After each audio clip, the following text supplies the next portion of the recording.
Primary শিক্ষকরা 40,000 টাকা বেতন পায়, আর আমার মাত্র 1500 মাদ্রাসায়।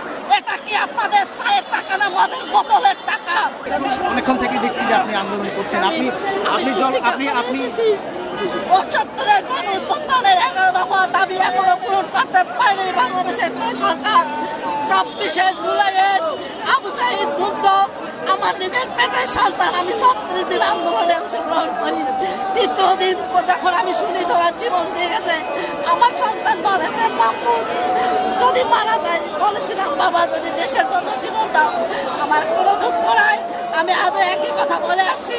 ৪০ বছর পর্যন্ত অবহেলিত স্বতন্ত্র পেশায় শিক্ষকের যদি জাতীয়করণের ঘোষণা না দেন, আমি আজকে আমার সন্তানের রিক্সা ভাড়া দিতে পারি নাই, পায়ে হেঁটে কলেজে গিয়েছে। আমি পুলিশের যে আপনাদের উপর যে লাঠিচার্জ করেছে, এখন আপনারা কি করবেন? আসলে আমি পুলিশ ভাইদেরকে বলেছিলাম তোমরা আমার সন্তান ৪০ বছরের অবহেলিত শিক্ষক, বারবার বিগত সরকার লাঞ্ছনা বঞ্চনা দেই বলে আমাদেরকে ঘুরিয়ে পাঠিয়ে বঞ্চন করেছে। যদি ২০ বছর আগে বলতো যে আপনাদেরকে দেওয়া হবে না, তবে আমরা অন্য পেশায় কাজ করতাম। সমস্ত সেক্টরে ঘুষ দিয়ে কাজ করাতে, শিক্ষা অফিসে যাই, ইউনো অফিসে যাই, পিউন ১২০ টাকা ঘুষ না খেতে পেরে আমাকে ৪-৫ বার করে উপজেলায় যেতে হয়। আমাকে ছাত্র দেখাইতে হয় প্রাইমারি সমমানে কারিকুলামে আমাদেরকে পাঠদান করতে হয়। আমরা এমএ পাস করেছি, বিনা বেতনে কাজ করে যাচ্ছে, অথচ এসএসসি পাস। প্রাইমারি শিক্ষকরা ৪০,000 টাকা বেতন পায়, আর আমার মাত্র 1500 মাদ্রাসায়। ৩৩০০ প্রধান শিক্ষকের ৩৫০০ টাকা বেতন করেছে। এটা কি আপনাদের চায়ের টাকা না মদের বোতলের টাকা?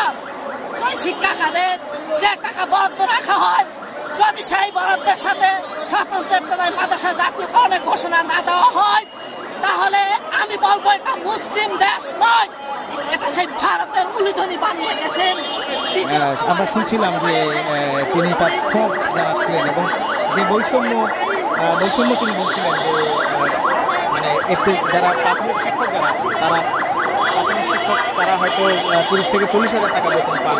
সেখানে ইবতেদায়ী মাদ্রাসার শিক্ষক যারা আছেন তারা খুবই কম টাকা পান, মানে ৩৩০০ টাকার মতো।